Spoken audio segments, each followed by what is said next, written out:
Maalis naman ako. Pinapalayas na ako ng ng may-ari nito eh. 3 buwan na kasi yung hindi nakakalayas. 3 buwan. Oo. Eh di tuloy-tuloy mo na yung pasok dun sa trabaho mo sa akin. Parang may At ganun naamoy hindi ako kasi hindi pagka maganda. umalis ka eh, ala akong maasahan. Paano naman po ma'am yung yung upa ma'am dito? Ganito na lang kaya.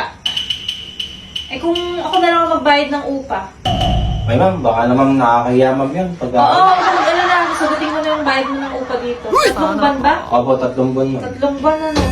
Oh shit. O sige, huwag ka na mag-alala. Ako na lang yung sasagot lang 3 buwan mong upa. Sana all! Oo, sigurado. Di po ma'am nakakahiya. Alang problema. Basta pumasok ka sa sa trabaho mo, huwag kang aalis ha. Sige po ma'am, hindi mo ako alis. Saka, Papasok po. huwag kang mag-alala, hindi naman libre yun eh. Hindi po ma'am, libre yun. Ba, syempre, no? Ang hirap-hirap ng buhay ngayon eh. May libre ba? O sige po, wala po ang problema. Bayaran ko po ma'am sa inyo. Eh, hindi naman bayad yung hinihiling ko sa'yo eh. Ay, ganun po ma'am, may ano po ma'am yun. Eh, kung ganito na lang kaya, 3 buwan na upa, Parang may naamoy ibigay ako ko hindi sa'yo. maganda. Opo. Pero ang kapalit, pumatong ka sa akin. Patong po.